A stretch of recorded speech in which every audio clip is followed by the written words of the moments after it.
안녕하세요. 이러면 들린다 27번째 시간입니다. 태어날 때부터 고막 속에 진주를 가지고 있는 아기들이 있습니다. 조개도 아니고 사람 귀에 웬 진주인가 싶습니다. 선천성 진주종, 왜 생기는지, 또 생기면 어떻게 되는지, 수술은 어떻게 하는 건지 자세히 알려드리겠습니다. 귀의 구조입니다. 외도 고막과 이소골, 달팽이관, 청신경으로 연결됩니다. 귀의 중앙 부분, 즉 중위 공간에 이런 모양의 종괴가 엄마 뱃속에서부터 만들어지는 경우가 있는데요. 진주를 닮았다고 해서 선천성 진주종 이렇게 부릅니다. 선천성 진주종은 왜 생기는 걸까요? 여기 정자와 난자가 있습니다. 정자가 열심히 헤엄을 쳐서 난자 속으로 들어가면 혈기 융합되고 수정란이 됩니다. 이 수정란은 계속 분열을 하죠. 2개, 또 4개. 그러다가 수정 후 3주 정도가 되면 이런 상태가 됩니다. 가장 바깥층을 외배엽, 중간층을 중배엽, 그리고 가장 안쪽을 내배엽이라고 부릅니다. 이 외배엽은 나중에 분화해서 피부가 되고요. 중배엽은 골격과 근육이 됩니다. 그리고 내배엽은 호흡기나 위장관의 내부 점막이 되죠. 귀 부분도 확대해서 보겠습니다. 외배엽은 피부가 되고요. 중배엽은 축두골, 이소골과 같은 골격이 되고 내배엽은 중위 점막이 됩니다. 고막도 매우 얇지만 사실 3겹으로 되어 있습니다. 가장 바깥층은 외배엽이고요. 중간은 중배엽, 그리고 가장 안쪽은 내배엽입니다. 외배엽층, 즉 피부층은 편평상피세포로 이루어져 있습니다. 편평상피세포의 특징은요, 사람이 죽을 때까지 무한히 증식한다는 점입니다. 이렇게요. 그리고 새로 분열된 편평상피세포는 한 달 정도 살다가 죽어서 각질이 되고 떨어져 나갑니다. 귓구멍 안과 피부의 고막도 마찬가지입니다. 무한히 분열하지만 한 달 정도 살다가 이렇게 각질과 기저가 되어 떨어져 나갑니다. 그런데 저 외배엽 세포 중 하나가 중앙 부분으로 잘못 이동하는 경우가 있습니다. 혹은 중앙에 잠시 존재했다가 사라져야 하는데 사라지지 못하고 남아있는 경우가 있지요. 그러면 아기가 완성되었을 때에 이런 상태가 되는 겁니다. 편평상피세포의 특징, 무한 분열이 시작됩니다. 분열하고 또 분열하고 또 분열하고 결국 종괴를 형성하는데 이것이 바로 진주종입니다. 선천성 진주종은 무한히 자라기 때문에 그대로 두면 다양한 문제를 일으킵니다. 진주종 근처에는 이소골, 달팽이관이 있습니다. 위쪽으로는 이렇게 뇌가 있고요. 안면신경도 가까이 위치하고 있습니다.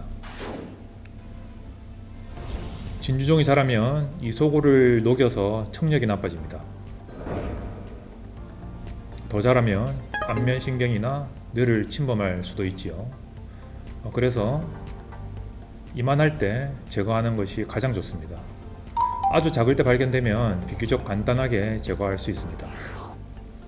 수술용 칼로 고막을 절개하고요. 빨대를 이 고막 절개 부위로 밀어 넣어서 진주종을 쏙 빨아들인 다음에 밖으로 빼내고요. 고막에다가 패치를 붙이면 한 달에 걸쳐서 이렇게 고막이 다시 재생됩니다. 실제 수술 영상을 보여드리겠습니다. 내시경으로 귓구멍 내부를 보고 있는 모습이고요. 고막 전방에 진주종이 보입니다.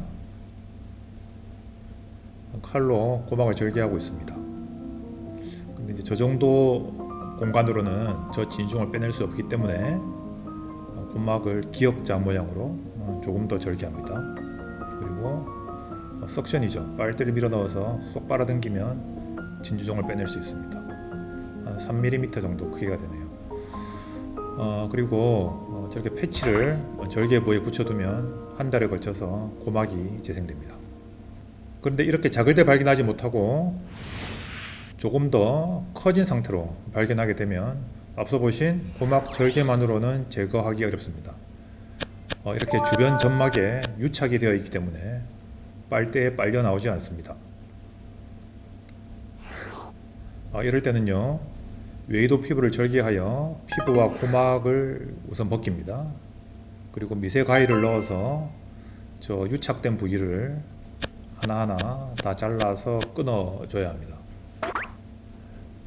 그런 다음에 이 갈고리 같은 기구로 조금 더 박리를 하고요.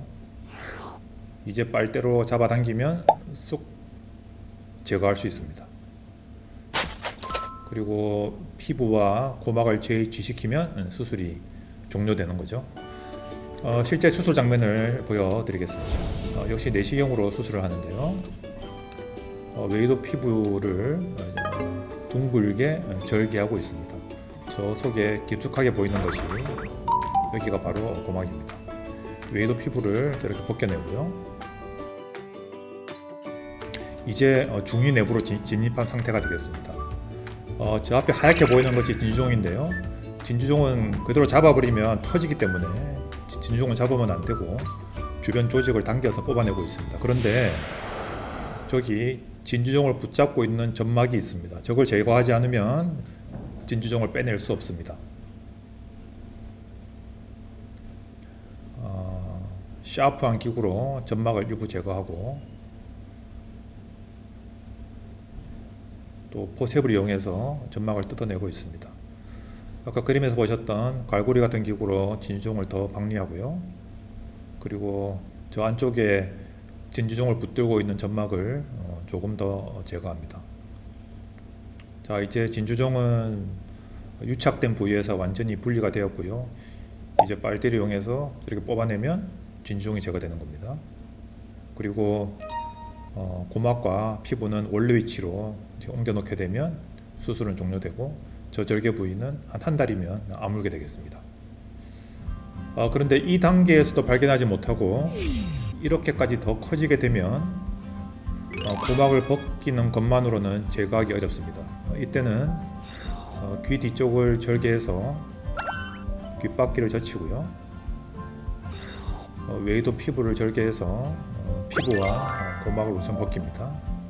그런 다음 드릴을 이용해서 귀 뒤쪽 뼈를 일부 제거하고 진주종으로 접근할 수 있는 공간을 확보하게 됩니다.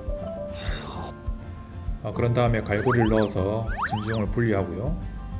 진주종을 빼내면 되죠. 대개 이소골이 녹아 있기 때문에 인공 이소골을 저 사이에 끼워주고 고막, 피부, 귓바퀴를 원래 위치로 이동시키면 진주종은 제거되고 수술이 종료되겠습니다. 실제 수술 장면입니다. 귀 뒤에 피부 절개를 하고요. 견인기를 걸어서 벌리게 되면 귀 뒤쪽 뼈가 노출됩니다. 여기 앞쪽이 귓구멍이고 고막이 있는 공간이고요. 여기 뒤쪽이 귀 뒤쪽 뼈가 되겠습니다.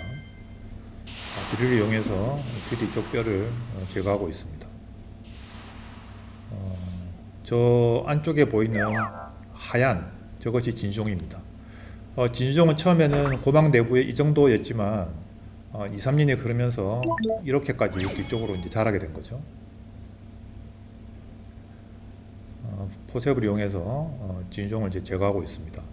그리고 뼈속 깊숙이 박혀 있는 진주종을 박리해서 이렇게 조금씩 제거해 나가고 있습니다.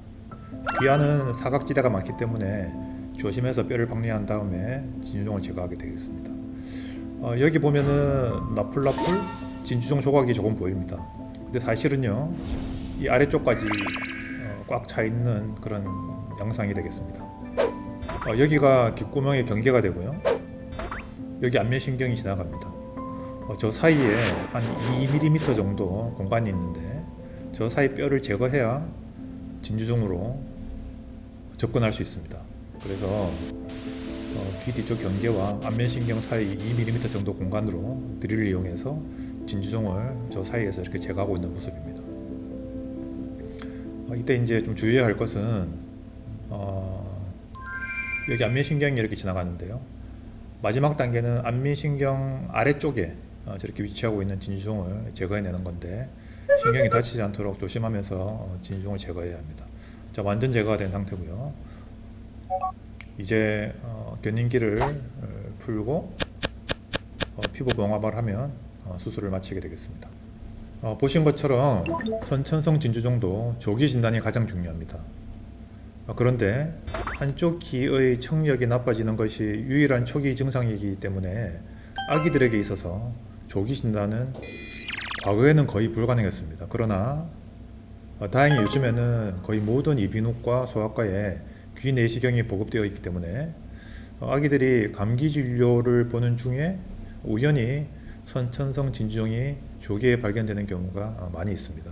그래서 조기 발견과 조기 수술이 이전보다는 훨씬 많아지고 있는 추세입니다. 오늘 준비한 내용은 여기까지입니다. 다음 시간에는 더욱 유익한 귀 질환 정보를 가지고 다시 돌아오겠습니다.